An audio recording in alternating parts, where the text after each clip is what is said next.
kunwari. Ito ba tao? Nagsasaluto ko. Nagsasaluto. Wala ba ka maipit pa? Kaya nga, ano ko mo?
Ba't may naupa? Parang kasabay ni sir ng ano eh.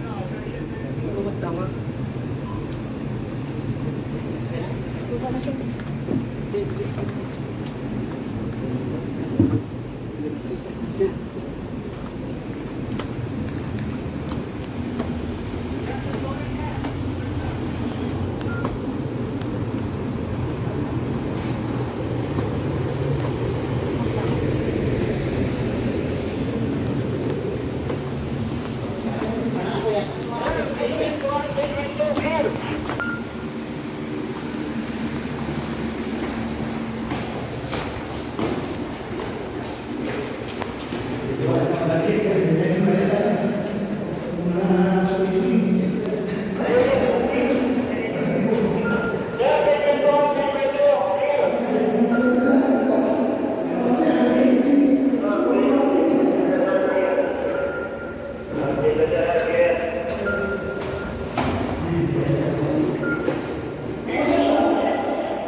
Binagyan mo na yung aircon? Tatawagin tayo, di ba? Ano, no?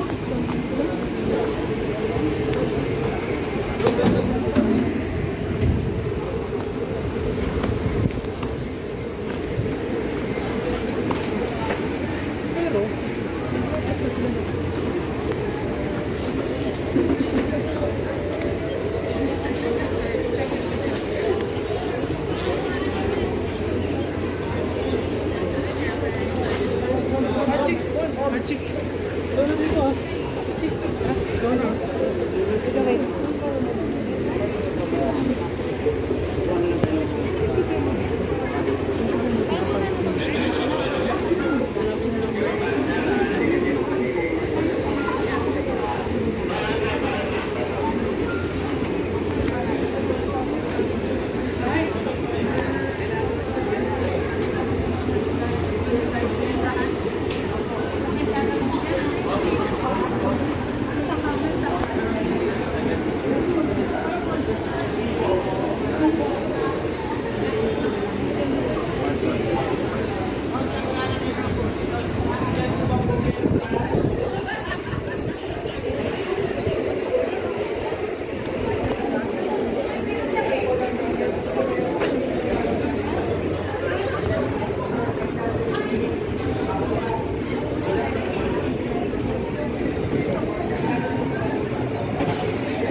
Good afternoon, ladies and gentlemen.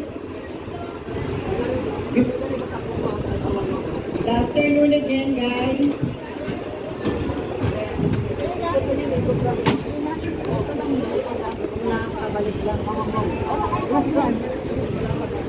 I would like to thank everybody, especially the BFP personnel. Would you mind to give them a round of applause?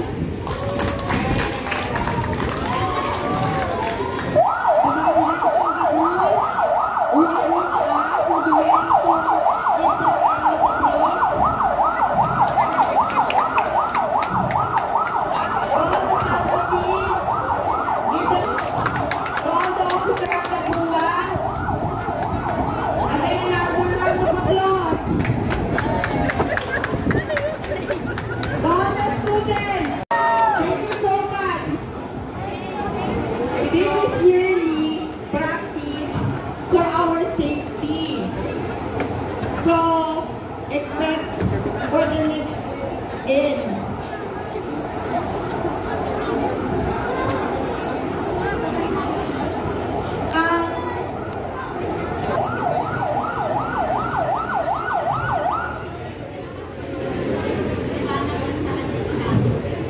We were still waiting.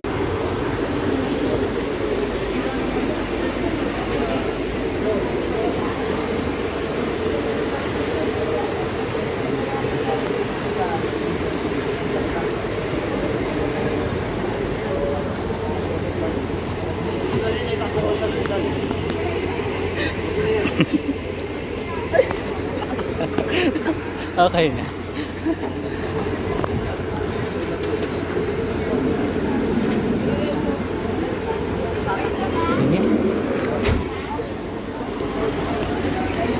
Kaya sa totoo mo, ay talaga. Okay ka naman nakapayo. Magaling ka na, di ba? Galit.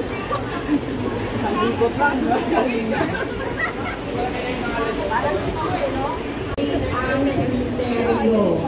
Yun po ang evacuation phase talaga natin. Sabi nila para diretso na. Okay. Thank you. So, I would like to ask one BFP personnel to talk. Alright, so once again, congratulations Mapua. Isang palapakan naman po yan.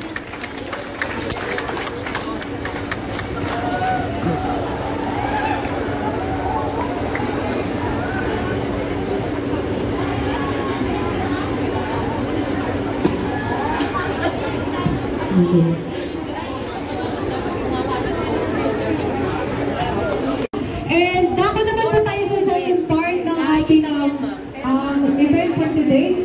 Ang tama po paggamit ng fire extinguisher. So, sino po nakakaalam po ano po yung tamang paggamit ng fire extinguisher? Ano po yung tamang term sa paggamit ng fire extinguisher? Okay, so mabilis na lang po tayo dito. Sa paggamit po ng fire extinguisher, kailangan lamang po tandaan yung word na PFAS. Okay? So, P stands for please the pin. Okay?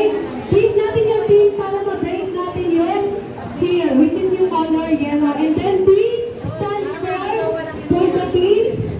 And then A for in the nozzle at the base of fire. Of course, 6 to 8 feet away from the base of fire. Okay, and then S. Then, S stands for squeeze the lever. Ito po ang upper part ng ating fire extinguisher. Okay? And then, last S stands for sweep natin from side to side. Of course, sa pag-sweep from side to side, not too fast and not too slow. Okay?